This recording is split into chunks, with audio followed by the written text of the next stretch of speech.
Hello everyone, Jeff Mankowski here, welcoming you back to the Maverick Statistics channel. In our last video, we were talking a lot about how to compute the variance and standard deviation, and in this video, we're going to talk more about how to interpret them in a practical context. So we're going to bring some paper up here on the screen, and we're going to talk a little bit about some things in life that have a very high or a very low standard deviation. So one of the first things that we're going to think about is imagine that you're a person who loves to have the same temperature each day. Like you love that 77-degree tropical breeze. If you're really into that type of a climate, what kind of a place are you going to look for in terms of what the monthly temperatures are? And the answer is we're probably going to be looking for a place to live that has a very, very small standard deviation in the temperatures for each month. So probably maybe a place even close to the equator. All right. Now, another example we can think of a situation where a low standard deviation would help us unlock a mystery. Imagine a situation where there's a professor teaching a statistics course, actually two courses. They have their first exam at the same time in both courses, and the average in both sections is a 70. But the professor thinks that in one section, all the students came in completely unprepared, and he's suspicious that they all cheated off the same person. Now, how could that professor use what they know about the standard deviation to catch the class that's the culprit? The answer is, if everybody cheated off of the same person, they're probably all going to get scores that are really close to what that one person they cheated off of got. So the professor's probably going to start to look for the section that has the lowest standard deviation among the students, because that's going to reveal which class cheated. It'll show the least amount of fluctuation in the test scores.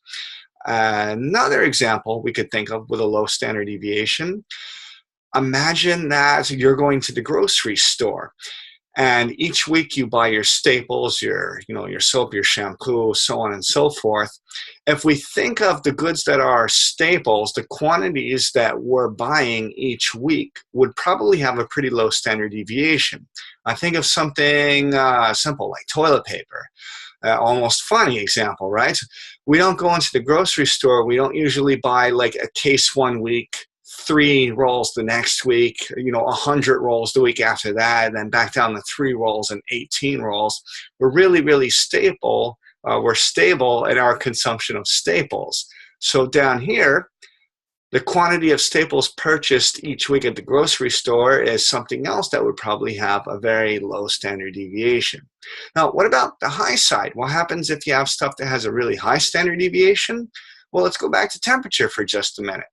If you're a person who you love when it's winter, you reach for your snowshoes, you get your skis on, you do the snowboard thing, you love getting to the mountain for your extreme sports, and in the summertime, you want to get to the beach, you want to swim, you want to get into each season, you're probably going to be looking for a geographic place to live in that has a much higher standard deviation this time in the monthly temperatures. So we could write down that if we're looking at geographic regions that have really extreme seasons, they're probably going to show a high standard deviation in their month-to-month temperatures.